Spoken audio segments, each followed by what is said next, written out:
ఓం సాయిరామ్. తరతరాలకు జన్మ జన్మలకు నా బిడ్డల సంరక్షణ బాధ్యత నేనే వహిస్తాను అని బాబా చెప్పారు. అసలు మనం ఎందుకు పుట్టాము? అది ఎవరికి వారు వేసుకోవలసినటువంటి ప్రశ్న.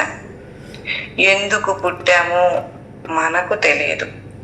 పుట్టడం మన చేతుల్లో లేదు కనుక పుట్టేశాము. ఎందుకు బ్రతుకుతున్నాము అని అంటే మాత్రం ఇంకా చావలేదు కనుక అని మాత్రం చెప్పవచ్చు. అంతకంటే ఇంకేమైనా సమాధానం చెప్పగలరా? ఎందుకైనా పుట్టనివ్వండి, ఎందుకు బ్రతుకుతున్నాము అనేదే కావలసినది.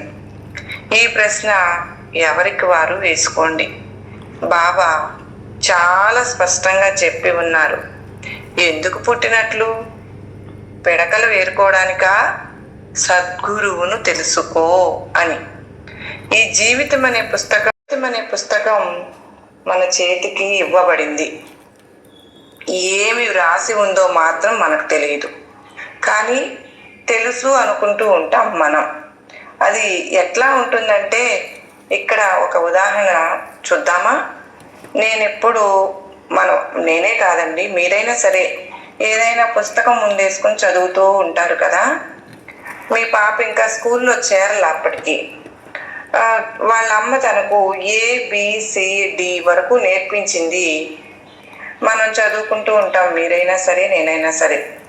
చదువుకుంటూ ఉంటే మన ముందుకు వచ్చి ప్రతిరోజు కూర్చునేవాళ్ళు, పిల్లలు కూర్చుంటారు కదా. అలాగా పుస్తకం వంక నా మొహం వంక మార్చి చూసేది. అట్లా చూసి ఒక రోజున సీరియస్గా అడుగుతుంది, ఏంటి డాడీ ఎంతసేపు ABCDలు చదువుతూ ఉంటారు? పుస్తకంలో ఎటు తిప్పినా ABCDలే కదా ఉంటాయి అని.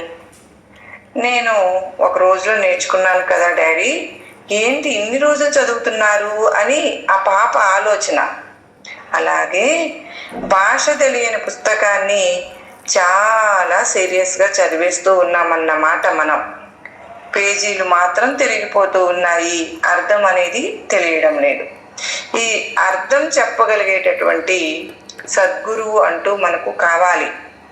బాబా వారు చెప్పినట్లు సద్గురువును తెలుసుకోలేకపోతే the whole life is a preparation for death, a helpless preparation అవుతుంది. మరి మనందరము కూడా బాబా వారి గొడుగు కిందకు చేరదామా? సర్వేజన సుఖినో భవంతు.